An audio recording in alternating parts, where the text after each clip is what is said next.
Alam mo ba, sobrang hilig talaga ng mga Pinoy sa itlog na kahit anong oras at kahit anong ulam, parang laging may version na may itlog.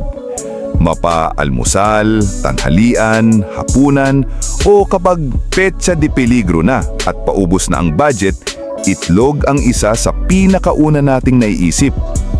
Aminin man natin o hindi, maraming beses nang iniligtas ng itlog ang ating sikmura, lalo na kapag nagtitipid. Mura na, madali pang lutuin. Kaya naman hindi nakakapagtaka kung bakit sobrang paborito ito ng mga Pilipino. Kaya sa video na ito, pinagsama-sama natin ang top 10 pinakamasarap na egg dishes sa Pilipinas. Paboritong ulam ng mga Pinoy. Mula sa mga classic na lutong bahay hanggang sa mga paboritong pagkain na siguradong nagpapa-extra rice sa karamihan sa atin. Pero bago yan, huwag kalimutang mag-like, mag-comment at mag-subscribe para sa mas marami pang food discovery videos tulad nito. Handa ka na ba? Simulan na natin! Top 10. Sipu Eggs. Ang sipu eggs ay isang medyo old school na Pinoy dish na kadalasang makikita sa mga handaan at special occasions. Ginagawa ito gamit ang hipon, gulay tulad ng carrots at green peas at nilagang mga itlog ng pugo. Tapos nilalagyan ng creamy white sauce para lumapot at maging rich ang texture. Medyo bihira na siya sa everyday meals pero kilala pa rin bilang classy at comforting na ulam. Creamy, savory, at may seafood twist kaya unique siya kumpara sa ibang egg dishes.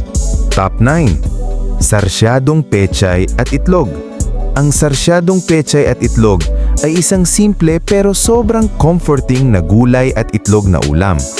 Ginisa ang pechay sa bawang at sibuyas, tapos lalagyan ng tomato-based sauce at binating itlog para maging slightly saucy at malasa.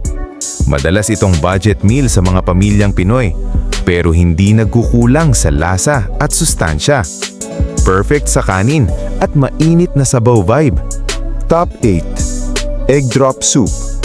Ang egg drop soup ay isang light at comforting soup na mas kilala sa Chinese restaurants pero minahal na rin ng mga Pinoy.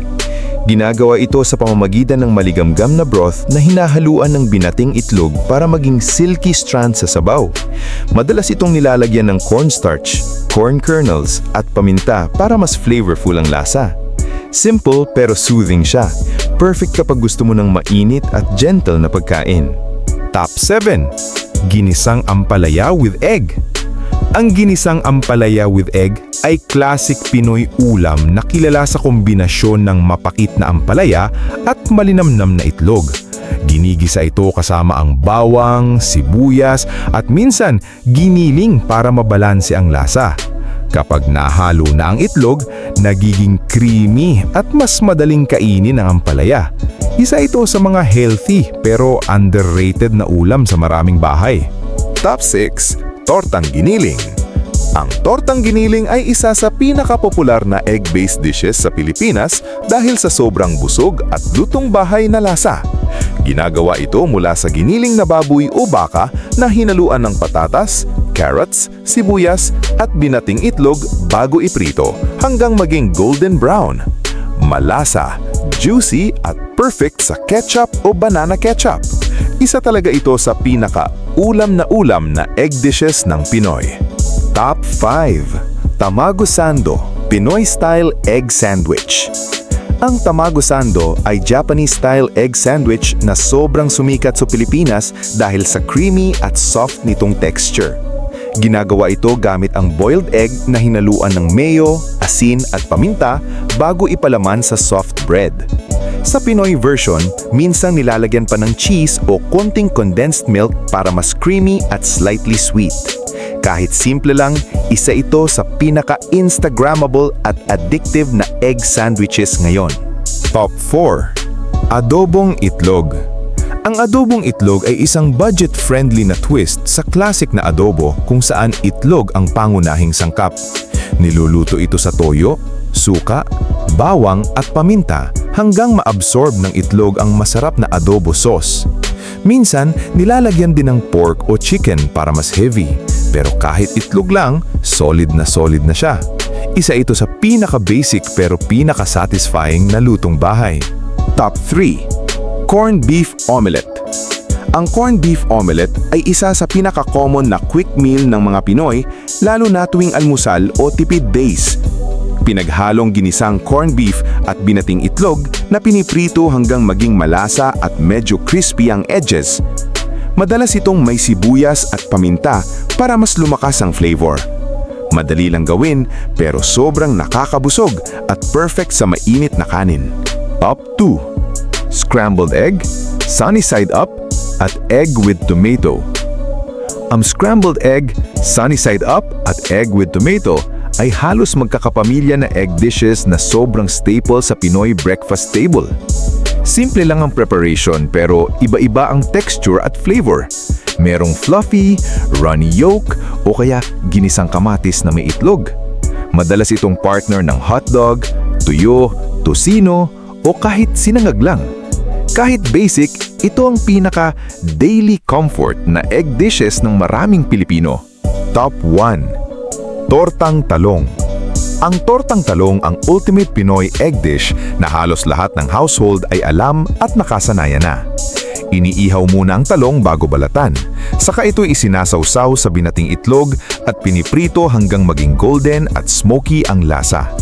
Simple pero sobrang satisfying, lalo na kapag may sawsawan na toyo at kalamansi o ketchup. Isa ito sa pinaka-iconic, pinaka-budget-friendly at pinaka-comforting na egg dishes sa Pilipinas. Bago nating tuluyang tapusin ang countdown, may isang special egg dish pa tayong hindi pwedeng kalimutan. Isa itong pagkain na medyo hindi kasing common ng iba. Pero kapag nalaman mo, siguradong mapapaisip ka kung bakit hindi pa ito madalas na ginagawa sa mga Pinoy kitchen. Tortilla de patatas. Ang tortilla de patatas ay isang Spanish-inspired egg dish na parang makapal at golden omelette na puno ng patatas at sibuyas. Dahan-dahan itong niluluto sa kawali hanggang sa maging firm sa labas pero soft at creamy pa rin sa loob. Bagamat hindi pa ito ganong kasikat sa Pilipinas, unti-unti na itong nakikilala dahil sa unique nitong texture at filling na lasa. Isa itong underrated egg dish na parang kombinasyon ng omelette at potato cake na sobrang satisfying kapag mainit pa. At ayan na nga, ang top 10 pinakamasarap na egg dishes sa Pilipinas. Paboritong ulam ng mga Pinoy. Mula sa mga lutong bahay na pamilyar sa atin, hanggang sa mga underrated at medyo kakaibang egg dishes, kitang-kita na ang itlog ay isa sa pinakasulit, pinakaabot kaya, at pinakamaasahang sangkap sa kusina ng bawat Pilipino. Ikaw, kabida, alin sa mga egg dishes na ito ang paborito mo? At may alam ka ba bang ibang egg recipe na dapat naming maisama sa susunod na video? At kung mayroon kang topic na gustong talakayin sa mga susunod na videos, i-comment mo na sa ibaba. Baka ang next video natin ay galing mismo sa idea mo. Tandaan, hindi kailangan ng mamahaling sangkap para makagawa ng masarap na pagkain. Sa simpleng itlog pa lang, kaya na nating makabuo ng mga putaheng nakakabusog, comforting, at tunay na Pinoy na Pinoy. At kung nagustuhan mo ang video na ito, huwag kalimutang mag-like, mag-share, at mag-subscribe para sa mas marami pang food countdowns at Pinoy food discoveries na katulad nito. Maraming salamat sa panonood. Hanggang sa muli, kabida!